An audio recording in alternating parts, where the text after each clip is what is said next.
Thank you very much. My name is Yusuf Taylor for Askanwi Media. I'm here today with Mr. Alieu Loum, and of course the host of today's Chief Economist of Government Network Annual Forum. We had your statement, a very elaborate one. Thank you. We just wanted to ask you, this is the first time this is happening here in Gambia. Yeah. And also you talked about electricity access. And I think it was about 75% or so. Where are we here with Gambia currently with electricity access?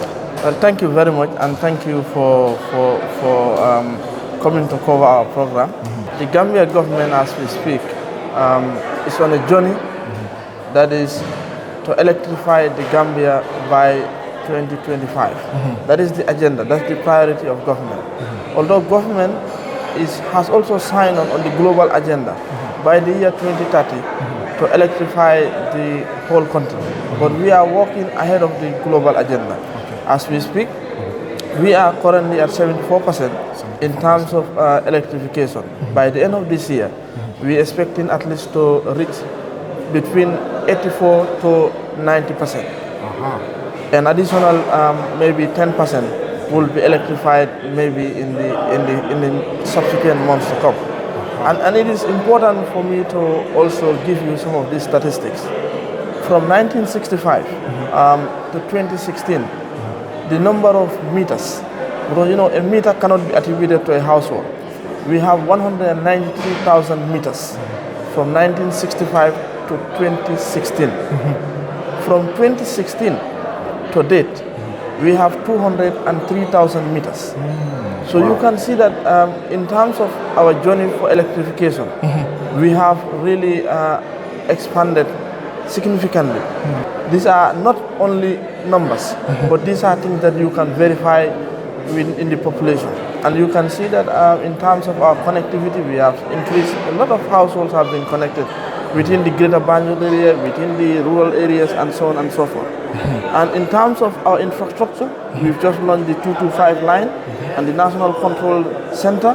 All these are development agendas that are geared towards helping us to have our universal access. So this is our current status when it comes to our drive to achieve the Agenda 2030. But you made mention of the recovery focus plan and the target which it has to achieve.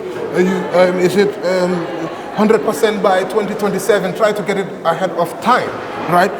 You said that we are at 74%, and of course, but when you look at it, the baseline is showing that at 2020 we were at 62.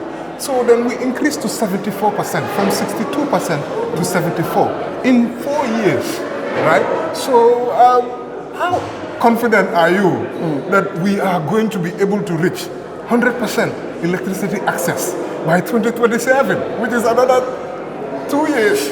How confident are you, sir? No, I'm confident because one of my day-to-day activity is to monitor the implementation of the flagship projects of His Excellency the President. And that includes energy. As we speak, we are currently electrifying more than 800 communities. Imagine now if you add 800 communities to what you have already. We are telling you we are at 74%. 74%. If you add 800 communities, you are left all over the country.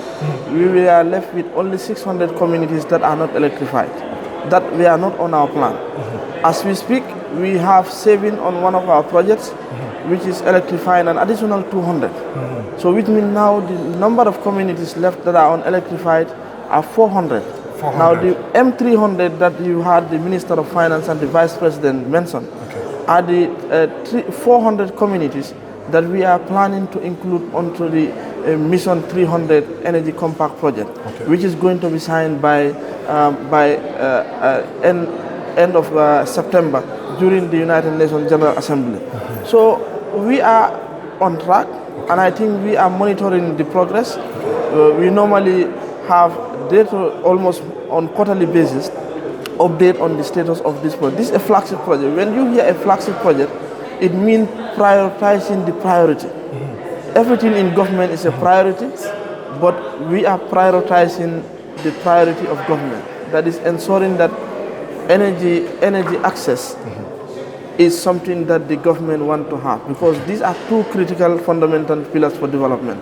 Energy and road infrastructure, without which you cannot talk about development, because you need to access to places and you need the electricity to be able. Without electricity, we will not be here now. At all. Without the infrastructure that is standing here, we will not be talking about this building. So these are the building blocks for any economic growth. And my last and final question is about a cost of electricity, cash power. Yes. People, because it's part of access. Yes. Renewable energy, this is part of the whole plan, the energy plan, which is to the roadmap, electricity roadmap of the Gambia, which NAWEC is also implementing in tandem with this project. How can solar energy be used to bring the cost of electricity down? We all know that electricity went up. Yeah. And I think what, 30% or something like that, 20% or something like that, some year back or two. What's the plan for the government to bring down access cost so that access is more accessible? I agree with you. On average, Gambian will feel that the electricity cost has increased, and that is true. But what the average Gambian also failed to realize, that with even that increment in cost, government is still subsidizing your cash power.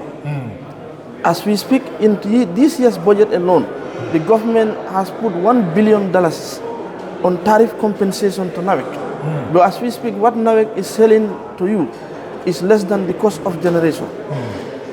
But government is also one of the biggest owers to NAWEC, because people are paying cash power. No, and that has been one of the big questions people are saying. Government policy right now, as we speak, the only institutions that are exempted for not having cash power meters are our security installation and our hospitals. So they are owing NAWEC? These are the only institutions that are on the conventional meters. Okay. But all government offices are on cash power, just like me and you at our homes. So, and then government owing to NAWEC, as I'm telling you right now, we just pay off NAWEC's car power debt, exactly. $19 million US. And this is coming from central government. This is not coming from NAWEC.